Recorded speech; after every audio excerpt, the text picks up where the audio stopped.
Brought to you by Infinix.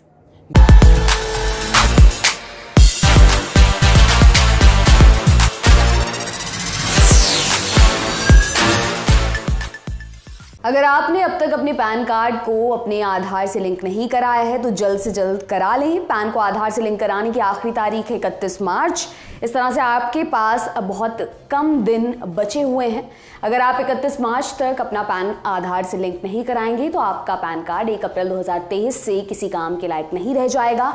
अगर आपका pan card अमान्य हो गया तो आप इनकम टैक्स रिटर्न भी दाखिल नहीं कर पाएंगे। इसके चलते आपको ज़्यादा टैक्स देना पड़ सकता है।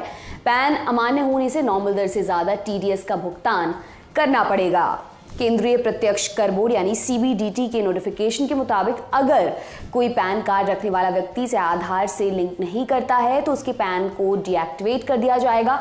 31 मार्च के बाद आपको इसे दोबारा एक्टिवेट करने के लिए 10,000 रुपए का जुर्माना देना पड़ेगा। अगर यह काम आपने 31 मार्च 2023 तक निपटा लिया तो सिर्फ 1,000 रुपए की जुर्माना राशि भरकर आप यह काम कर पाएंगे।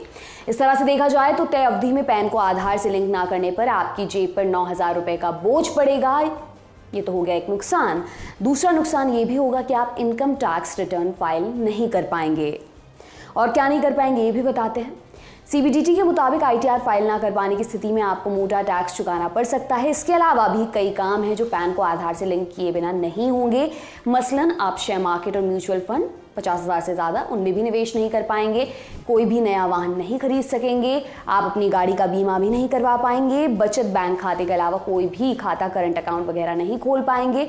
बैंक या कोई भी फाइनेंशियल इंस्टीट्यूशन आपको नया क्रेडिट या डेबिट कार्ड इशू नहीं करेगा और ना ही डीमैट अकाउंट खुलवा पाएंगे। सिर्फ इतना ही नहीं, अगर आपके नाम पर बीमा पॉलिसी है तो 50,000 रुपए से ज़्यादा प्रीमियम का भुगतान संभव नहीं हो पाएगा। मान लीजिए अगर आपने विदेश यात्रा का प्लान बना रखा है तो आप वहाँ एक मुश्त 50,000 की खरीदारी या दूसरी तरह का भुगतान नहीं कर पाएंगे। सरकारी या कंपनियों के बॉन्ड या डिबेंचर में निवेश के लिए एक बार में 50,000 रुपए से अधिक का भुगतान करना मुश्किल होगा। बैंकिंग कंपनियां सहकारी बैंक में एक ही दिन में 50,000 रुपए से अधिक कैश डिपॉजिट नहीं कर सकेंगे।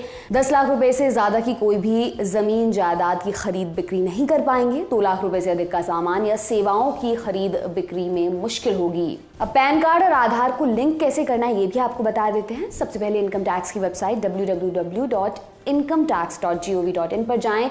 यहाँ लॉगिन डिटेल्स भरें। इसके बाद क्विक सेक्शन में जाएं और वहाँ पैन, आधार और मोबाइल नंबर दर्ज करें।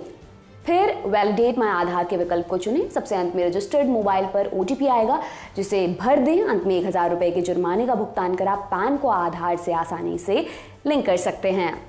लिंक करा चुके हैं तो चेक कैसे करना है वो भी हम आपको बता देते हैं। सबसे पहले www.incometaxindiaefiling.gov.in पर आपको जाना होगा। वेबसाइट पर दाहिनी और क्विक लिंक्स का एक विकल्प आपको दिखेगा। यहाँ जाकर वेरीफाई योर पैन विकल्प पर क्लिक करें। इसके बाद पैन नंबर और अपना नाम, जन्म तिथि जैसी अन्य जरूरी जानकारियां डालें। पैन नंबर की प्रामाणिकता की जांच करने के लिए वेरीफाई बटन पर क्लिक करें। इसके बाद एक पॉपअप खुल के आएगा।